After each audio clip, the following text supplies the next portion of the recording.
Hey YouTube, yugiohmarketman here, coming to you with the continuation of the last video. Sorry I cut off. I'm doing a webcam thing on YouTube, so it only takes 15 minutes of video. Um, so I'm continuing with the extra deck.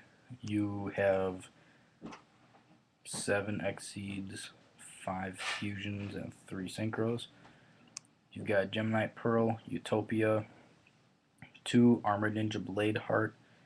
The effect of that is 2 warrior type monsters. Once per turn, you can detach a 1 XYZ material to target one face of the ninja monster. This turn's battle phase. That target can attack twice, so you can target itself. Um, so it's pretty good. Too bad you can't activate it during the battle phase, because if you could, it'd be just broken. But you can't do that. You can only do it during your main phase. To my knowledge, that's what I've heard, what I've read. So that's what you got. So it's 22 and 10. So 2 attacks from this little dude is over half your life. So that's pretty good. And you run 2 of those. Then you run 3 number 12 Armored Ninja Crimson Shadow. This card, in my opinion, is freaking broken. 2 level 5 monsters. It's 24 and 17, which is an average level 5 Exceed from what I've seen. Once per turn, you can detach a XYZ material monster from this card. This turn, ninja monsters cannot be destroyed by battle or by card effects. This effect can be activated during either player's turn. That is amazing because your opponent can go Dark Hole, Crimson Shadow Effect Chain, detach, nothing's going to happen. Your monsters will die, mine will stay. They can Black Rose the field, and you can use this effect to keep all your ninjas as well. You can do it during your turn, so if you're afraid of a Mirror Force, you can go Armored Ninja, effect activate. Mirror Force doesn't do anything, Saku doesn't do anything, which I guess is going to be making a comeback or something. So yeah, fusions, you've got Elemental Hero, Escuridao, which is your dark one, because you do run 3 darks, and you can just make it 25, 27. I've had it up to 2800 beat stick, which is pretty nice. Then you've got 1 Gaia, because you run 1, 2, 3, 4, 4 Earths. You can play Gaia pretty easily, and it's actually a pretty decent play regardless of your situation, whether you're winning or losing. Sorry, I brought the camera closer because kind of getting sick of reading cards from that far away. You have 1 Great Tornado. I'm contemplating on maybe playing 2, but 1 usually does it. You already know the effect. Destroy or have the attack and defense of all face-up of your opponent monsters. What they really need to do is make a E-Hero Fusion, which should have been Great Tornado, that destroys the back rows. That's what Great Tornado should have done, but they didn't do it that way, which is stupid.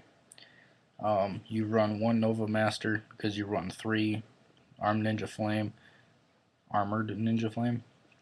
So it's 3 fires. You have enough targets to possibly get your Miracle Fusion and go for Nova Master, which is a really good play in this deck because it is 2600. It gets over a lot of stuff, and you can draw a bunch.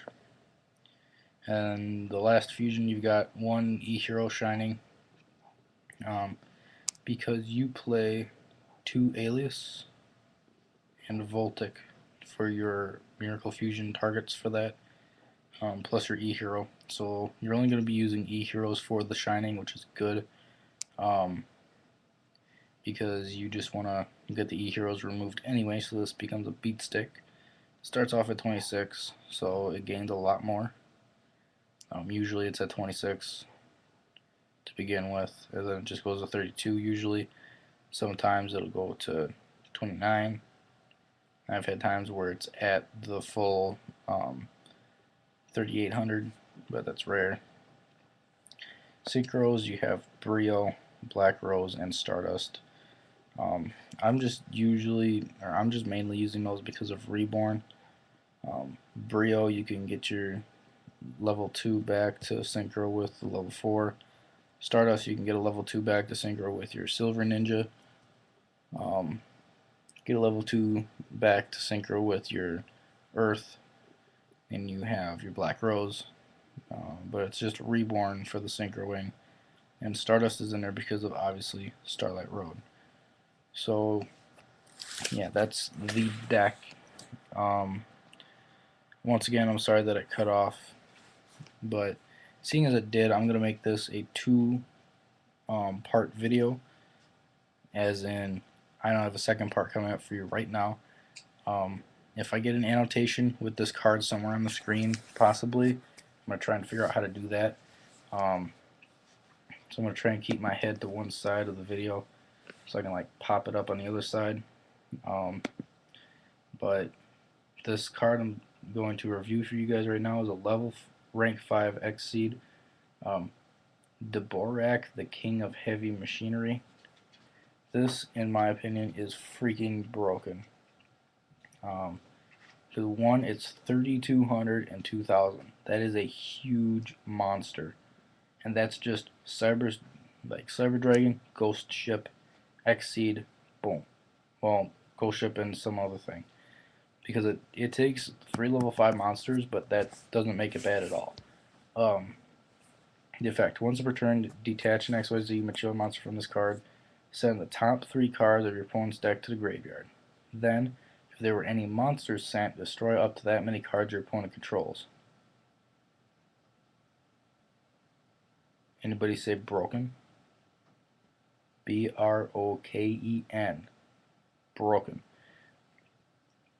The downsides, though, of this card are you have to have 3 level 5s.